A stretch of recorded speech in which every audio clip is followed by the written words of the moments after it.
Hey guys, welcome back to our channel. இன்னைக்கு வீடியோல நம்ம ஆடியோ கூலர் ரீசெண்டா லான்ச் பண்ண C03, C04, C05 IEM upgrade கேபிள்கான reviews தான் வந்து பார்க்க போகிறோம். ஸோ நான் வந்து இந்த கேபிள்ஸ் எல்லாமே வந்து கொஞ்சம் டேஸாக வந்து யூஸ் பண்ணிகிட்ருக்கேன். ஸோ பேஸ்ட் ஆன் தட் இப்போ என்னோட எக்ஸ்பீரியன்ஸ் எப்படி இருக்குன்னு சொல்கிறேன். அண்ட் அதே மாதிரி இந்த கேபிள்ஸ் மாற்றுறதுனால உண்மையிலே மியூசிக் எக்ஸ்பீரியன்ஸ் இப்போ நம்ம இதுக்கு முன்னாடி நான் வந்து ஒரு ஐஎம்மில் கேட்டுட்ருக்கேன் டிஃபால்ட் அதோட கேபிள் யூஸ் பண்ணி. ஸோ அதில் வந்து எனக்கு ஒரு எக்ஸ்பீரியன்ஸ் இருக்குது. அதை விட பெட்டராக இருக்குமான்னு கேட்டிங்கன்னா கண்டிப்பாக வந்து இருக்கும். அண்ட் அது வந்து இந்த 3 கேபிள்ஸில் ஒவ்வொன்றும் ஒவ்வொரு விதமாக இருக்கும். அதில் ஒன்று வந்து ரொம்பவே சூப்பராகவே வந்து இருக்குது. ஸோ அது எல்லாமே இந்த வீடியோவில் பார்க்கலாம். முதல்ல வந்து இந்த 3 கேபிள்ஸில் நீங்கள் எது வாங்கினாலும் உங்களுக்கு பேக்கேஜ் வைஸ் உள்ள ஒரு ஸ்டோரேஜ் கேஸ் வந்து கொடுத்துருப்பாங்க. ஸோ இந்த மாதிரி இருக்கும். இந்த ஸ்டோரேஜ் கேஸ்லேயே வந்து உங்களுக்கு அந்த கேபிள்ஸ் எல்லாமே வந்துடும் பேக்கேஜிங். அது நல்லா இருக்குது. அதுக்கு அடுத்தபடி இந்த 3 கேபிள்ஸுமே வந்து உங்களுக்கு 0.78 mm 2 பின் கோல்டு பின் கனெக்டரில் வருது. ஸோ நீங்கள் யூஸ் பண்ணுற ஐஎம்ஸ் 2 பின் 0.78 mm உள்ள கனெக்டராக வந்து இருக்கணும். ஸோ நீங்கள் யூஸ் பண்ணுற ஐஎம்ஸோட பாக்ஸில் பாருங்கள், ஸ்பெக்ஸில் பாருங்கள். அண்ட் கேசிஐஎம் யூஸ் பண்ணுறீங்கன்னா கேசிஐஎம் மட்டும் இந்த கேபிள் வந்து செட் ஆகாது. ஏன்னா மோஸ்ட்லி கேசிஐஎம்ஸ் 0.75 mm வரும். அதை தவிர்த்து மூன்றாப்போட சூட்டுவாக இருக்கட்டும், FiiO JD1, EPC Q1 Pro most of the IEMs 0.78 mm தான் வரும். அண்ட் அடுத்து இந்த 3 கேபிள்ஸுமே வந்து ஆக்சிஜன் ஃப்ரீ காப்பர் கேபிளில் வருது. ப்ளஸ் இது சில்வர் பிளேட்டட் கேபிள் 3 கேபிள்ஸுமே. ஸோ அதனால கேபிள் மெட்டீரியல் வைஸ் நல்லா இருக்கு. அடிஷனலாக இதில் என்ன ஒரு ஹைலைட் அப்படின்னா, நம்ம டிஃபால்ட்டாக ஒரு ஐஎம் வாங்குறோம்னா அதோட கேபிள் குவாலிட்டிக்கு இதுக்கும் என்ன டிஃபரன்ஸ் அப்படின்னா, இதில் நம்பர் ஆஃப் கோர்ஸ் வந்து அதிகமாக இருக்குது. ஸோ இப்போ நீங்கள் டிஃபால்ட்டாக வாங்குற ஐஎம்ஸ்லாம் பார்த்தீங்கன்னா ஒரு மேக்ஸிமம் 2 கோர் இருக்கும், இல்லை 4 கோர் வந்து இருக்கும். பட் இதில் வந்து C03ல வந்து 8 கோர் வருது. அண்ட் C04ல 16 கோர்ஸ் வந்து இருக்கு. அப்போ அது டிவைட் ஆகும்போது லெஃப்ட் சேனலுக்கு வந்து 8 கோர், ரைட் சேனலுக்கு 8 கோர் போகும். நம்பர் ஆஃப் கோர்ஸ் அதிகமாகும் போது ஆடியோ சிக்னல்ல வந்து பெருசா லாஸ் இருக்காது. தடை இல்லாம அந்த ஆடியோ சிக்னல் வந்து டிரைவர்ஸ்க்கு போகும். அதனால சவுண்ட் ரிப்ரொடக்ஷன் ரொம்பவே நல்லா இருக்கும். ஃப்ரீக்வன்சி ரெஸ்பான்ஸ் நல்லா இம்ப்ரூவ்டா வந்து இருக்கும். ஸோ இப்போ வந்து நம்ம முதல்ல C03 வந்து பார்க்கலாம். C03 பொறுத்த வரைக்கும் 2 வேரியன்ட் வருது. 3.5 mm ஜாக்லையும் வருது, 4.4 mm அந்த பிளக் டைப்லையும் வருது. 3.5 mmல மட்டும் உங்களுக்கு 1.2 metre and 1.8 metre 2 cable length வரும். அண்ட் இதோட பிரைஸ் வந்து பாத்தீங்கன்னா உங்களுக்கு 740 இருந்து 940 rupees அந்த ஒரு பிரைஸ் கேட்டகரியில வருது. ஸோ நான் வந்து இப்போ இந்த C03 கேபிள் ஹெட்ஃபோன்ஸ் ஒன்று அந்த டான்சோ வேன் இருக்கும், அதுக்கப்புறம் கெடன்ஸா ஐஎம் அந்த 2 ஐஎம்ஸ் வச்சு செக் பண்ணேன். ஸோ டிஃபால்ட்டாக இருக்கிற கேபிளை ரிமூவ் பண்ணிட்டு முதல்ல 3.5 mm ஜாக் உள்ள அந்த கேபிள் யூஸ் பண்ணும்போது மெயினாக எனக்கு எங்கெல்லாம் வந்து டிஃபரன்ஸ் தெரிஞ்சுது அப்படின்னா, ஓவரால் வால்யூம் லெவல் நல்லா இம்ப்ரூவ் ஆயிருக்கு. வோக்கல்ஸில் வந்து இன்னும் ரொம்ப கிளியர் வோக்கல்ஸாக வந்து கொடுத்துருக்காங்க. அண்ட் இன்ஸ்ட்ருமெண்ட்ஸும் நல்லா கிளியர் ஆயிடுச்சு. அண்ட் முன்னாடியோட இப்போ வந்து டிஸ்டார்ஷன் வந்து கொஞ்சம் கம்மியாக இருக்கும். முன்னாடி வந்து நீங்கள் ஒரு 70% வால்யூமில் கேட்குறீங்கன்னா அதுக்கு மேலே போனால் கொஞ்சம் வால்யூம் அதிகமாக இருக்குன்னு தோணுச்சுன்னா இந்த கேபிள்ஸ் கனெக்ட் பண்ணும்போது இன்னும் கொஞ்சம் வால்யூம் வச்சாலும் பெருசாக அந்த டிஸ்டார்ஷன் இருக்காது. அது ஒரு முக்கியமான விஷயம். அதுக்கடுத்து சவுண்ட் ஸ்டேஜில் வந்து கொஞ்சம் இம்ப்ரூவ்மெண்ட் வந்து இருக்கும். முன்னாடி வந்து ஒரு ஒயிட் சவுண்ட் ஸ்டேஜ் இருக்குன்னா இது இன்னும் கொஞ்சம் ஒயிட் ஆகும். ஸோ அந்த மாதிரி ஒரு எக்ஸ்பீரியன்ஸ் வந்து இருந்தது. ஸோ 3.5 mm கேபிள் யூஸ் பண்ணும்போது ஒரு பெட்டர் இம்ப்ரூவ்மெண்ட் வந்து இருக்கும். இதுக்கு முன்னாடி நீங்கள் டிஃபால்ட் கேபிளுக்கும் இந்த ஆடியோ கூலர் C03 3.5 mm கேபிளுக்கும். அதுக்கப்புறமா இந்த ஆடியோ கூலர் C03லே 4.4 mm வேரியன்ட் இருக்குல்ல. ஸோ இப்போ இந்த 3.5 mm வேரியண்ட்டுக்கும் 4.4 mm வேரியண்ட்டுக்கும் என்ன டிஃபரன்ஸ்னா, முதல்ல 4.4 mm கேபிள் யூஸ் பண்ணோம் அப்படின்னா நம்ம ஃபோனில் 4.4 mm கிடையாது. ஸோ அப்போ அதுக்காகவே 4.4 mm யூஸ் பண்ணணும்னு நினச்சிங்கன்னா கண்டிப்பாக அதுக்காகவே அடிஷ்னலாக ஆடியோ கூலரோட D07 டேக் வந்து யூஸ் பண்ண வேண்டியது இருக்கும். இதில் வந்து Type-C to 4.4 mm வரும். ஸோ இது ரெண்டுத்தையும் ஃபஸ்ட்டு கனெக்ட் பண்ணிவிட்டு அதுக்கப்புறமா இந்த Type-C வந்து எடுத்துகிட்டு போய் ஃபோனில் கனெக்ட் பண்ணிட்டீங்க அப்படின்னா உங்களுக்கு ஆட்டோமேட்டிக்காக டிடெக்ட் ஆகும். ஒரு சில ஃபோனில் டிடெக்ட் ஆகலை அப்படின்னா அடிஷனல் செட்டிங்ஸ்ல போயிட்டீங்கன்னா OTG கனெக்ஷன் எனேபிள் பண்ணதுக்கு அப்புறமா இயர்ஃபோன் சிம்பிள் வந்து ஸ்டேட்டஸ் பார்ல காமிச்சிடும்.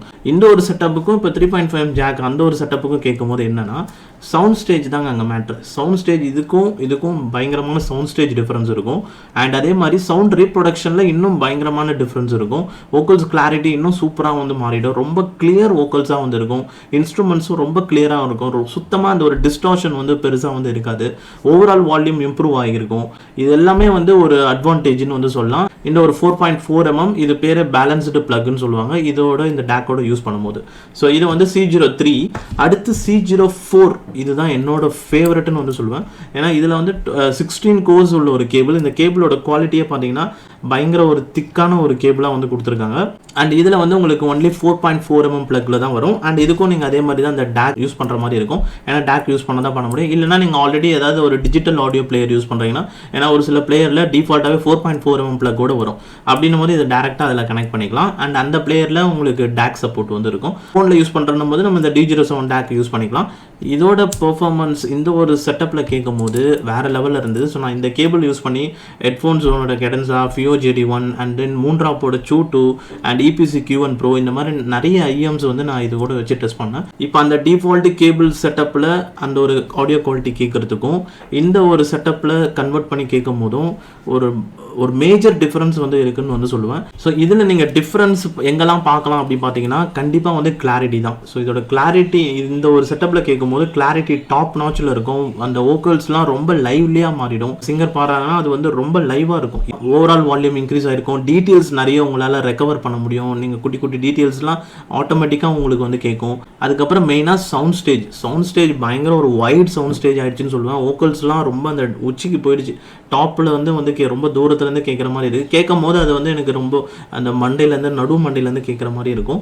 அந்தளவுக்கு ஒரு வைட் சவுண்ட் ஸ்டேஜாக மாறிடுச்சு மியூசிக் எக்ஸ்பீரியன்ஸு. ரொம்ப ஒரு பியூர் குவாலிட்டியில் இருக்குது. வோக்கல்ஸாக இருக்கட்டும், எல்லா இன்ஸ்ட்ருமெண்ட் சவுண்ட்ஸ் எல்லாமே ஒரிஜினாலிட்டியே ரொம்ப க்ளோஸராக வந்து ரெஃப்ளெக்ட் பண்ணுதுன்னு வந்து சொல்லுவேன் இந்த ஒரு செட்டப்பில். அண்ட் அடுத்து வந்து பார்த்தீங்கன்னா C05க்கான கேபிள். இந்த கேபிள் பார்த்தீங்கன்னா ஒரு ட்விஸ்டட் டைப்பில் வந்து வருது. ஸோ இதில் என்னென்னா டைப் சி வேரியன்ட் அண்ட் இது வந்து 2-pin 0.78mm கனெக்டர். இதில் என்னென்னா நீங்கள் ஆல்ரெடி வந்து 3.5 ஜாக் உள்ள ஒரு ஐஎம் யூஸ் பண்ணுறீங்க அப்படின்னும் போது டைப் சியாக அது மாற்றணும் அப்படின்னா நீங்கள் இந்த கேபிள் வந்து யூஸ் பண்ணலாம். இதில் இன்பில்ட் டேக் வந்து கொடுத்துருக்காங்க. ஸோ இதில் அப் டு 32 பிட் 384 அந்த கிலோஹெர்ட்ஸ்க்கான சாம்பிள் ரேட் இருக்குது. ஸோ ஹைரஸ் ஆடியோ இதுலேயும் வந்து நம்மளால் வந்து கேட்க முடியும். நான் வந்து இந்த C05 கேபிள் வந்து 3.2 யூஸ் பண்ணேன். EPC Q1 ப்ரோலாம் வந்து யூஸ் பண்ணேன். ஸோ அதில் சேஞ்சஸ் பண்ணும்போது இப்போ 3.2 என்னன்னா இதில் DSP வேரியன்ட் இது, ஆனால் டேக் வந்து இதில் கிடையாது. ஸோ இப்போ டேக்கோட நம்ம கம்பைன் பண்ணி கேட்கும்போது வோக்கல்ஸ் வந்து இன்னும் நல்லா இம்ப்ரூவ் ஆயிடுச்சு. ஓவரால் வால்யூம் இம்ப்ரூவ் ஆயிடுச்சு. பேஸோட சவுண்ட்ஸும் வந்து இம்ப்ரூவ் ஆயிருக்கு. ஸோ அதாவது ஓவராலாகவே அந்த ஒவ்வொரு சவுண்ட்ஸுமே வந்து கொஞ்சம் இம்ப்ரூவ் பண்ணும். ஸோ இது வந்து ஆஸ் யூஷுவல் நம்ம டேக் யூஸ் பண்ணால் எப்படி ஒரு எக்ஸ்பீரியன்ஸ் இருக்குமோ அந்த மாதிரி தான் இருக்கும். ஆனால் C04க்கும் C05க்கும் நீங்கள் பார்க்கும்போது C04 தான் வந்து ஒரு பெஸ்ட் சவுண்டிங் எக்ஸ்பீரியன்ஸ் வந்து கொடுக்கும் C05 விட. அண்ட் அதே மாதிரி C03ல 3.5 ஜாக் உள்ள கேபிளுக்கும் அண்ட் அதே மாதிரி C05 கேபிள்ஸ்லேயும் வந்து உங்களுக்கு கண்ட்ரோல் பாக்ஸ் வரும். அதில் HD மைக்ரோஃபோன் இருக்குது. ப்ளே பாஸ் ஃபங்க்ஷன் பண்ணலாம். வால்யூம் இன்க்ரீஸ் டிக்ரீஸ் பண்ணிக்கலாம். நெக்ஸ்ட் ட்ராக் ப்ரீவியஸ் ட்ராக் போகிறது இந்த மாதிரி பேசிக் ஃபங்க்ஷன்ஸ்லாம் இந்த கண்ட்ரோல் பாக்ஸ் யூஸ் பண்ணி பண்ணிக்கலாம். அண்ட் C03 C05 ரெண்டுத்துலையுமே வந்து HD மைக்ரோஃபோன் கொடுத்துருக்காங்க. ஸோ அதோட குவாலிட்டி எப்படி இருக்குன்னு பார்க்கலாம். ஹலோ. ஸோ நான் பேசுகிறது எப்படி இருக்குது? நான் இப்போ அவுட்டோரில் இருக்கேன். ரோட் சைடில் நின்றுட்டுருக்கேன். வண்டி மூவ்மெண்ட் இருக்குது, ஹார்ன் நாய்ஸ்லாம் இருக்குது.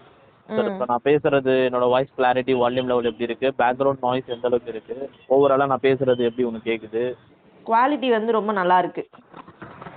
ஓகே. வால்யூம் லெவலும் வந்து நல்லா லவுடராக கேட்குது. ஓகே. சூப்பராக இருக்கு. ஸோ ரொம்பவே நல்லா இருக்கு உனக்கு அப்போ? ரொம்ப நல்லா இருக்கு. ஆமாம். இப்போ அடுத்து நான் C03 கேபிள் கனெக்ட் பண்ணியிருக்கேன். இது வந்து 3.5 ஜாக் உள்ளது. ஓகே. ஸோ இதுலேயும் வந்து HD மைக்ரோஃபோன் இருக்குது இந்த கேபிளில். இப்போ நான் இதில் பேசுகிறது எப்படி இருக்கு உனக்கு? கிளாரிட்டி அண்ட் பேக்ரவுண்ட் நாய்ஸ் அதெல்லாம். அண்ட் இதுக்கு முன்னாடி C05ல பேசணும், அது டைப் சி போட்டது. ஸோ இப்போ அதுக்கும் இதுக்கு டிஃப்ரென்ஸ் எப்படி இருக்குது? ஓவராலாக இதில் கால் குவாலிட்டி எப்படி இருக்குது? ஓவரால் கால் குவாலிட்டி வந்து நல்லா தான் இருக்கு. ஓகே. வால்யூம் லெவல் வந்து ஹையாக தான் இருக்கு. ஆனால் முன்ன இது பண்ண அளவுக்கு இதில் வந்து இல்லை. கொஞ்சம் வால்யூம் லெவல் கம்மியாக தான் இருக்கு. அந்த கிளியர்னஸும் வந்து கொஞ்சம் கம்மியாக தான் இருக்கு. அதில் இன்னுமே கொஞ்சம் வால்யூம் அதிகமாக நல்லா வந்து கிறிஸ்ப் அண்ட் கிளியராக இருந்துச்சு. சரி. அது மட்டும் இதில் வந்து கொஞ்சம் மிஸ்ஸிங். மற்றபடி ஆனால் வந்து நல்லா தான் இருக்கு. பேக்ரவுண்ட் நாய்ஸ்லாம் பெருசாக இல்லைல்ல? பெருசாக இல்லை. நான் பேசுறது பேக்ரவுண்ட் நாய்ஸே வந்து பெருசாக கேட்கல. ஓகே. சப்ஜெக்ட் மட்டும் தான் கேக்குது. ஆனா வந்து வால்யூம் லெவல் அதை வந்து கம்பேர் பண்ணும்போது கொஞ்சம் கம்மியா இருக்கு. அவ்வளவுதான். சரி. ஓகே. மொத்தத்தில் C03 அதுக்கப்புறம் C05 அண்ட் தென் C04 இந்த 3 IEM அப்கிரேட் கேபிள்ஸுமே செம்மையாக வந்து இருக்குது. எனக்கு வந்து இந்த combination D07 take plus C04 cable இந்த ஒரு காம்பினேஷனில் கேட்கும் போது பயங்கர ஒரு மேஜர் டிஃப்ரென்ஸ் ஃபீல் பண்ண முடியும் சவுண்ட் குவாலிட்டியில். ஸோ நம்ம வந்து ஒரு ஆடியோ ஃபைல் அந்த ஒரு ரேஞ்சுக்கு வந்து நம்ம போக முடியும். ஆடியோ ஃபைல்ஸுன்னா என்ன பேசிக்காக அவங்க என்ன எதிர்பார்ப்பாங்க அப்படின்னா பியூரஸ்ட்டு ஒரு சவுண்ட் குவாலிட்டி, நம்பகத்தன்மையான ஒரு சவுண்ட் குவாலிட்டியாக இருக்கணும். எல்லா இன்ஸ்ட்ருமெண்ட்ஸும் நம்மளுக்கு வந்து கேட்குதா அப்படின்ற மாதிரி தான் எதிர்பார்ப்பாங்க. அந்த மாதிரி ஒரு குவாலிட்டி வந்து இந்த ஒரு கேபிள்ஸ் அப்கிரேட் பண்ணும்போது கிடைக்கும். அண்ட் அதே மாதிரி ஒவ்வொரு ஐஎம்ஸ்க்குன்னு ஒரு டியூனிங் இருக்கும். இப்போ எக்ஸாம்பிளுக்கு 3.2 பார்த்தீங்கன்னா கொஞ்சம் பேலன்ஸ்டாக இருக்கும். EPC Q1 ப்ரோ பார்த்தீங்கன்னா ஒரு பேஸ் கொஞ்சம் எம்பசைஸ் பண்ண மாதிரி இருக்கும், மற்றது பேலன்ஸ்டாக இருக்கும். ஸோ இந்த பேசிக் டியூனிங் என்ன இருக்கோ அதுபடி தான் வந்து நம்ம இந்த கேபிள் மாற்றும் போதும் வந்து இருக்கும். ஆனால் ஆல்ரெடி டிஃபால்ட்டாக உங்களுக்கு அந்த மியூசிக் எக்ஸ்பீரியன்ஸ் எப்படி இருந்ததோ அதை விட கொஞ்சம் கிளாரிட்டி வந்து இம்ப்ரூவ் ஆகி வரும். ஓவராலாகவே எல்லா ரேஞ்ச் ஆஃப் ஃப்ரீக்வன்சி ஆஃப் சவுண்ட்ஸையும் வந்து இம்ப்ரூவ் பண்ணும். ஓவரால் வால்யூம் இம்ப்ரூவ் ஆகும். மெயினாக ரொம்ப டிஸ்டார்ஷன் இல்லாமல் ஒரு வைட் சவுண்ட் ஸ்டேஜில் சூப்பரான ஒரு கிளாரிட்டியில் வந்து ஆடியோ வந்து எக்ஸ்பீரியன்ஸ் பண்ண முடியும்.